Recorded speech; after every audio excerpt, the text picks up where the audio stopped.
आखिर कैसे कोरोना को आप रोक पाएंगे? ना तो सोशल डिस्टेंस का ठीक से पालन हो रहा है, मास्क लगाते नहीं, अगर लगाते भी हैं तो उसको सही तरीके से नहीं पहना जा रहा है, भीड़ भाड़ में जा रहे हैं, हर एक तरीके की लापरवाहियां बरत रहे हैं। जब आपको समझाया जाता है तो कोई गुस्सा भी हो जाता है। हमारे रिपोर्टर अलग अलग जगहों पर इस वक्त मौजूद हैं, लगातार उनसे चर्चा चल रही है। रौनक व्यास और अविनाश जगनावत फिलहाल मौजूद हैं। अविनाश, आपके पास भी आएंगे, लेकिन रौनक उससे पहले बीकानेर एक बार फिर से रुख करते हैं। आप भी बता रहे थे कि कैसे कैसे लगातार फील्ड में जा रहे हैं, कई लोग मास्क के बिना दिखाई पड़ते हैं, चालान भी काटे जा रहे हैं, जुर्माना वसूला जा रहा है, राजस्व की प्राप्ति तो हो रही है, लेकिन सबसे ज्यादा ये कि संदेश लोगों को जा रहा है कि आप प्लीज पालन करें निर्देशों का, लेकिन क्यों नहीं कर रहे? जी बिल्कुल आशीष, देखिए बिल्कुल सही कहा आपने कि सख्ती जो है पुलिस की तरफ से साफ तौर पर देखने को मिल रही है। अगर मैं पिछले एक सप्ताह की बात करूं, हजारों की संख्या में चालान जो है पूरे जिले में काटे गए, यानी कई टीमें, यानी तकरीबन 25 टीमें यहाँ पर बनाई गई है। एक नज़ारा देखिए, सर्किल पर मैं मौजूद हूँ जहाँ पर पुलिस की पेट्रोलिंग यहाँ पर शुरू हुई है। अधिकारी खुद जो है पहुँच गए। लगता है कि सी न्यूज़ की खबर देखने के बाद पुलिस हरकत में आई है। मेरे साथ मौजूद है सर्किल ऑफिसर, बात करूँगा। पवन कुमार जी, क्या कहेंगे सर, जिस तरह की स्थिति है, जो भीड़ लग रही है, ये चिंता बढ़ाने वाली है? बेशक ये चिंता का विषय है। पुलिस प्रशासन द्वारा बार बार लोगों को समझाइश की जा रही है कि बिना वजह सड़कों पर ना आए, आवश्यक हो तभी बाहर निकलें। पवन कुमार जी, लगातार एक जो बात चल रही है कि जो आसपास के ग्रामीण इलाकों से जो बसें आ रही है वो खचाखच भरी है, आरटीओ के लिए सामने एक चुनौती बन गई है, पुलिस के सामने चुनौती बन गई है। इसको किस तरह से निपटने की कोशिश है, क्योंकि अगर इससे नहीं निपटा गया तो ये कहीं ना कहीं संक्रमण बढ़ाने वाला है? नहीं, इसके लिए एक रोड मैप बिल्कुल तैयार हो चुका है और आज ही पूरी सख्ताई से इसको इम्प्लीमेंट किया जाएगा। आरटीओ और सभी का आपस में कोऑर्डिनेट हो चुका है। आज इसको एक्शन प्लान को इसको जमीन पर लाया जाएगा। नहीं, सदर थाने की बात करो, सदर इलाके की बात करूँ, कितनी पेट्रोलिंग टीमें काम कर रही है, कितने जवान अभी सक्रिय है कोरोना से इस जंग में? हमारे सदर इलाके में 5 फिक्स पिकेट लगा चुके हैं हम। इसके अलावा 4 मोबाइल पार्टीज हैं। इसके अलावा अधिकारी भी मूवेबल है।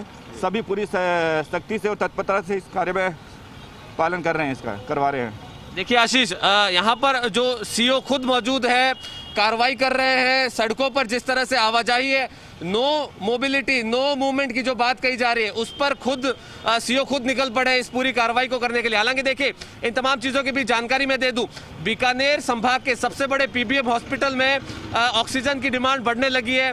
3 जो फ्लोर का हॉस्पिटल है कोविड का, वो पूरी तरह से फुल हो रहा है। ऐसे में एसएसबी की खोलने की तैयारी जो है वो भी सामने आ रही है। हालांकि देखिए, जिस तरह से यहाँ के जो मंत्री है, उन्होंने साफ तौर पर मेरी उनसे बातचीत हुई, उन्होंने कहा कि ऑक्सीजन की कमी नहीं होने दी जाएगी। कल जिस तरह से 800 बेड की हॉस्पिटल में ऑक्सीजन बेड्स की व्यवस्था की गई है, ऐसे में ये सुनिश्चित किया जा रहा है, जनता से ये कहा जा रहा है कि आप जागरूक रहिए, आप बचने की कोशिश कीजिए कोरोना से, लेकिन व्यवस्थाओं में कोई कमी नहीं होने दी जाएगी। जी आशीष। बिल्कुल रौनक, यही तस्वीरें जो आपको डराती भी हैं, यही तस्वीरें जो आपको सचेत भी करती हैं और ये संदेश भी देती हैं कि अगर आप अभी भी खुद से नहीं सचेत होंगे तो दिक्कतें बढ़ेंगी। अविनाश जगनावत भी हमारे साथ लगातार बने हुए हैं। अविनाश, किस जगह पर आप इस वक्त मौजूद हैं और आसपास के जो क्षेत्र हैं वहाँ से जो क्या रिपोर्ट्स आपको मिल रही हैं प्रशासनिक स्तर पर, या जो वहाँ का लोकल एडमिनिस्ट्रेशन है वो कैसे एहतियाती कदम उठा रहा है?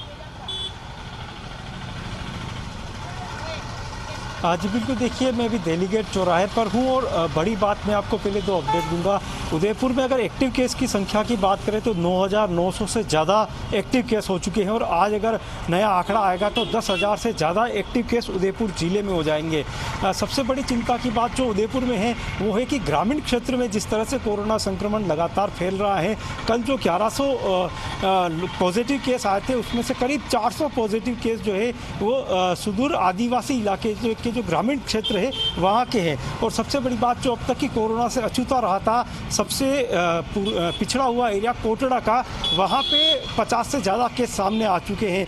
और जो जानकारी मिल पा रही है कि लोग जो है लगातार पड़ोसी राज्यों से, क्योंकि वहाँ पर लॉकडाउन की स्थिति हो चुकी है और लोगों को लगता है कि यहाँ पे फिर से लॉकडाउन लागू होगा और लोग पलायन करके फिर से अपने घरों की तरफ पहुँच रहे हैं। तो कहीं ना कहीं जो बाहरी राज्यों से जो प्रवासी लोग यहाँ पर आ रहे हैं जो कि ग्रामीण इलाकों में रहते हैं, वो एक बड़ा चिंता का कारण उदयपुर जिले के लिए बन चुके हैं। किसी न किसी रास्ते वो जो है अपने घरों तक पहुंच रहे हैं। हालांकि सरकार ने साफ कह रखा है कि जिनके पास कोरोना नेगेटिव रिपोर्ट होगी उनको यहाँ पर आने दिया जाएगा, लेकिन क्योंकि बहुत सारे आदिवासी इलाकों में रास्ते हैं, उन रास्तों के से ये लोग वहाँ पर पहुँच रहे हैं। और उदयपुर में जिस तरह से 10,000 एक्टिव केस हुए हैं, ये एक बड़ी चिंता का विषय है। और मैं फिर से वही चौराहे की आपको अब तस्वीर दिखाऊंगा कि जो नो मूवमेंट की बात जो मुख्यमंत्री अशोक गहलोत ने की है, उसको और कड़ाई से लागू करने की ज़रूरत है, क्योंकि जो लोग घरों से बाहर निकल रहे हैं उनके पास कई सारे बहाने हैं,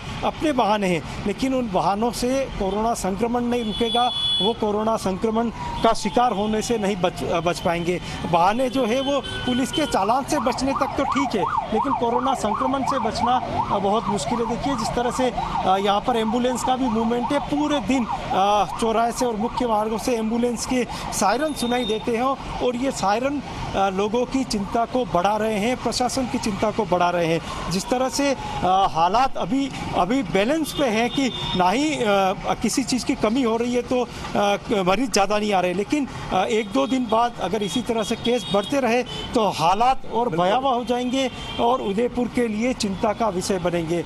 स्थानीय प्रशासन और चिकित्सा विभाग लगातार ये प्रयास कर रहा है कि हर आदमी को जो है वो दवा और इलाज मिल पाए। इसी को लेकर पिछले 3 दिनों से डोर टू डोर कैंपेनिंग चल रही है। 15,000 से ज़्यादा घरों तक चिकित्सा विभाग की टीम जो है वो पहुंची है और करीब 75,000 लोगों की स्क्रीनिंग की गई है, जिसमें से लगभग 1400 लोगों में कोरोना के लक्षण दिखाई दिए। उनको दवा देके उनको होम आइसोलेट किया गया है और पाबंद किया गया है कि आप घरों से बाहर नहीं निकले।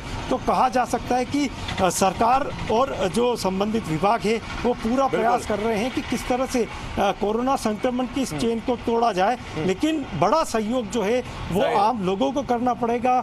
उनको उस गाइडलाइन की पालना करनी पड़ेगी जिससे कि ये कोरोना संक्रमण की चेन जो है वो टूट पाए। अगर लोगों का सहयोग नहीं मिला तो सरकार के लिए भी परेशानी बढ़ेगी और चिकित्सा विभाग के लिए भी बढ़ेगी और उसका खामियाजा उन्हें खुद को भुगतना पड़ेगा। जी आशीष। चलो बहुत शुक्रिया अविनाश आपका, और बीकानेर से लगातार जानकारी दे रहे थे रौनक व्यास। रौनक आपका भी बहुत बहुत शुक्रिया जानकारी देने के लिए। निश्चित रूप से